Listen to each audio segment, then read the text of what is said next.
what started that conversation is your art. Yeah, it started off with when I was my little tree here I got up on display.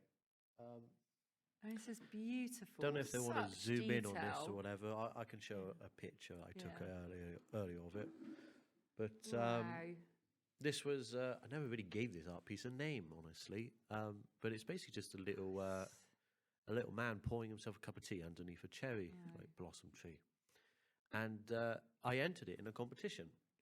And one part of the competition, obviously, is that it gets judged. And I got the feedback from the judges when I entered it. Which I'll say this: it didn't get first place, sadly, but it did get third. Yeah. And a lot of it was quite positive. They all quite enjoyed it, but I also got criticism about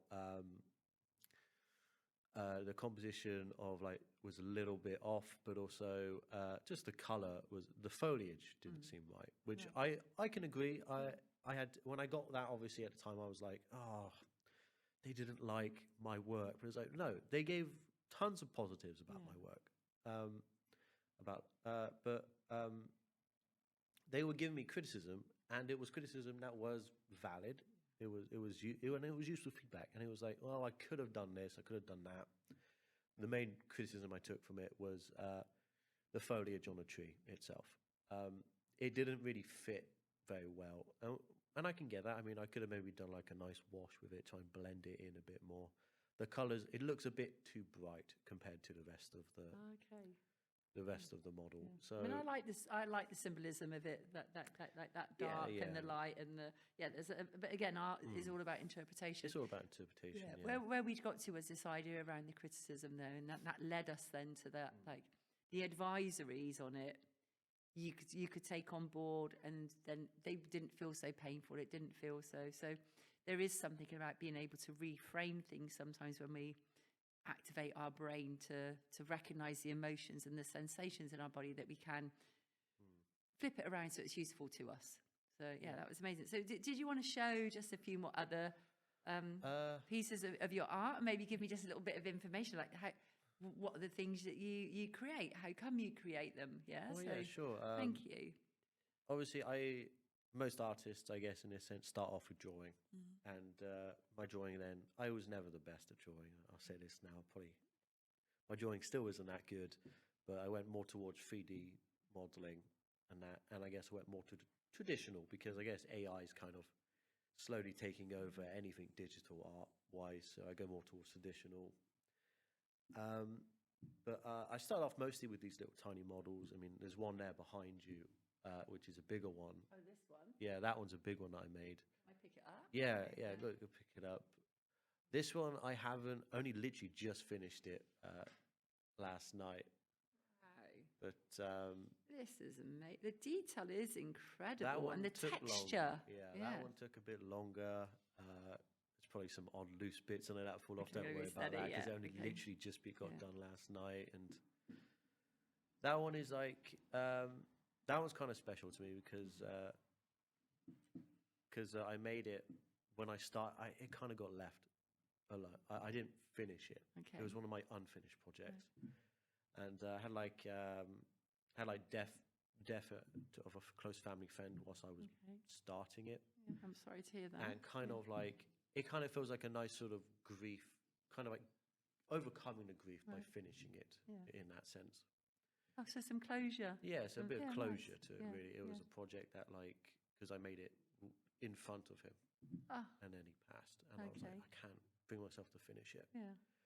But eventually finished it, and that was nice. And it's kind of a nice meditation with these sort of miniature stuff. Okay. But I've always had quite an attachment to small stuff, but also I go more towards puppetry, which has always been a thing. Which I got right here, one of my my little boglins. Which, if you don't know about these were little toys made by Tim Clark from the 80s, from the 1980s, and wow. you know, he worked with the Jim Henson and all that, so you know, the Muppets and that sort of stuff. So you can probably see kind of the inspiration behind that. And wow, great texture.